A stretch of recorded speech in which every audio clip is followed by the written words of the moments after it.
لايك شير نوكاورا نمير كومنتي تكنو كنتي الدنيا اللي آخرت اللي جزاء قبض إرجع ربي عليه الصلاة والسلام الله في عون العبد ما كان العبد في عون أخيه ربي جاء إرجع ربي عليه الصلاة والسلام غرغرسا غبريتا كيس جرا ما كان العبد وان غبريتي سنتهين غرغرسا غبريتا بير ابته ربي سغرغارا جران كان افو عالم من حديث كان بيتني في علمي كان براتن نتي مسلم توتا ور صلاه شنيدي في سنة اسلام ما رت قدته اسلام ما مساجد اجاره مدرسه اجاره كتاب بيته علمي قد ساجرو كان في مسلم توتا ورتاتن علماء اللي سا ما صلاه صبي فجر الركعتني namni rabbitti amante rafina iyyanu dabarsa osondin maatii kenna ka biyya keessa jiraniin har'a gayyaa anu bochifadhaa jedhani oromiyaa Itoophiyaa warri taatamartu duuti ilmaan keessanii guyyaarraa xummura waan ta'eef qabriillee irra qotadhaa bochisallee irra bochifadhaa qalmallee irra qaladhaa uffata awwaalallee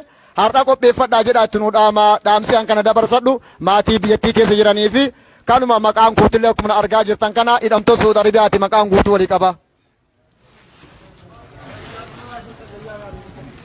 Ramtoota Saudi Arabiyaa sheer godha. Akkuma isin argattan kana jaalannee osoo hin taane kiishaa argitan kana ni argitanii uffanni nurraa dhumeeti. Kofoo hin qabnu, surree hin qabnuuti, shaamisa hin qabnu waggaa tokkoo fi baatii lama akkanan ta'a. Waa takka waan uffannu hin qabnu sheer nu godha. Ammas ummanni hayyoonni dhufanii ummata Saudi Arabiyaatiif hin galchina jedhanii haasaanii biyyarraa yoo dhufan abdii guddaa tokko nutti horanii turan nullee abdannee gammannee du'aayii godhannee turre furmaatan arganne ustaaz Ahmaddiin Jabal nuu barreessee gaafa inni awwala barreessutti mirqaannee ni gammanne ammoo hadha waan nu gaddisiisu malee waan nu gammannu hin agarre ammoo akka angaafii irraa qabutti akka sheek ustaaz Ahmaddiin Jabalitti yoo haasaa irraa isaa irratti argu namoonni achirraa dhufan sunuu Itoophiyaa irraa namni dhufan sunuu Itoophiyaa irraa kallattiin hin dhufne Keeniyaa irraa dhufanii jedha. Keeniyaa irraa ka dhufan hoo nu hoo akkami galchuufi hidhamtoonni Suudii Arabiyaa furmaata argatan jedhan. Kuni gaafii Ahmaddiin Jabal sarara takkallee haa ta'u gaafii tan akka naa deebisu kabajaadhaan isa gaafadha. Akkana kanaafuu sheer nu godhaati. Sheer nu godha hordoftoonni amantii musliimaa hundi amantii kiristaanaa hundi amaara islaama kan jenne hundi isaatu asitti akka isin argitan kun jaalatee uffata kanan uffatu meekaa kana ni agartan uffata nurraa dhume yookiin jaalanneetii miti waan uffannu hin qabnu waan afannullee isin balaaxaadha kanaafuu hayyoonni bakka hunda jirtan hundinuu ammas abbootiin amantii hundinuu akka sheer nu gootan akka nu iyyitan akka sagalee nu taatan duraanis sagalee nu ta'uu jirtan ammas warri ala jirtan akka sagalee nu taatan warroonni ala jiruudhaaf akka waraqaa muratuu jettan nu hoo furmaanni kenna hoo akka dhumuudha maaliif gaafiin tun akka nu deebitu kanaafuu nu amma dhuma malee waa takka wanni nu hafe hin jiru wanni nu nyaannus numaaf rabbi beeka waan uffannus ka isin argitan kana waan nyaannus isin mul'isuu ni dandeenya rakkoo hamaa keessa jirra amma ammoo hadhoofneerra qarreerra nuun geetteerti kana biyya keenya biyyi teenya nagan qabdu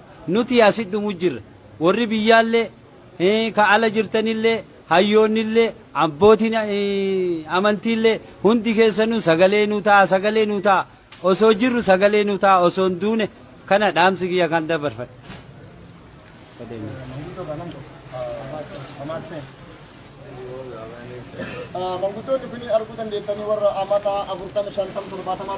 السلام عليكم ورحمة الله وبركاته بلينكيا ورينا الدنيا تنرى جرتن أكما نو أغرتن كانتي خنو وفنان كينياس كنا ركون غرتي دمتوتا خانغا أكما إسن إيانا غرتن كنا خنو إيانا غرتني ونمني أسيت أركم خنون دي درغ جيسا كيرون تن تبيا فيلي بواك أبدو تنبودا فيلي biyya jaartuu abdii biyyaati jechuudha abdii biyyaa tanagaa nuti ilmaan abbaan qabne taanee jirra abbaan qabnu biyyan qabnu akkana facaanee jirra jechuudha angaafiin ilmaan oromoo gartee hayyoota oromootii fi profeesar oromoo doktorran oromoo ka biyya keessaa fi biyya alaa jirtan hunda gaafiin isinirraa qaba namni kun hundi akkuma kiyya gaafii isinirraa qaba namni wanni barateef sabafiitiif barataa saba keessan kana gaa kunoo akkana jirraa saba kana bira yoon dhaabbanne barroomsa keessanis waan bu'aa nuuf qabu hin qabu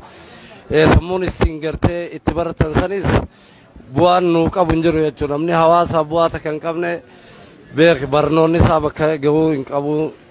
Kanaan jaa dhaamsanuu taa nuu lallabaa kada geetii addunyaa bira qabdan hundi bakka jirtanii nuu lallabaa rakkina keessa jirraa dhumaa jirraa. Nuti gartee kun uffannaan qabnu obboleeyyan kiyya akkuma isin na duratti ibsan kanatti namni waan dhumu murteeffatee jira jechuudha. Wanni namni har'a liifii tana seenneef har'a tan dhumaati jechuudha. Yookaan dhumnee dhabamu ammaa jiraachuu ammaa dhabamu. Jiruu kanarra jiruu dhabamaarra wayyaadhaa jennee filannee aseennee ilmaan Oromoo addunyaa tana hundarra facaatanii jirtan. Akka dhaamsa keenya kana waliin nu geessaniin isinii dhaama nu lallabaa adaraa nu lallabaan isiniin jaa kanaafuu isinitti hin dheereysu obboleeyyan kiyya kana booda jiru jira. Ila kunooti amma ummati afaan Amaaraatiin dubbachuuf deemaa innillee namuu sagalee ofii akka ibsatu Amaaraa Tigree Silxee ummata hunda wajjin waan jirruuf amma kunoo isarraa sagalee dhaga'uu ni dandeessan. እዚህ እስር ቤት ውስጥ ላይ ከገባን ከ8 ወር በላይ ሆኖናል። መንግስት የለንም ወይ? እነ ሶማሊያ እነ መቋዲሾ የሶማሊያ ቢያንስ ከ4 ወር በፊት ህዝቦቿን አውጥታ ወስዳለች የሶማሊያ። የኢትዮጵያ መንግስት ምንድነው? ከሶማሊያ ያነሰ ነው ወይ? የአየር መንገዳችስ መንግስታችስ ምንድነው? እዚህ በቅማል እያለቅነን ያለ ነው። አንዲት ልብስ ነው ለብሰን ያለ ነው። የምግብ እጥረት አለ። አንዲት ሳህን ለ3 ለ4 ነው እየበላን ያለ ነው። ምንድነው መንግስት የለንም ወይ? የብርቱካን ልጣጭ እየተበላ ነው እዚህ ውስጥ የብርቱካን ልጣጭ የሙዝ ልጣጭ እየተበላ ፍትህ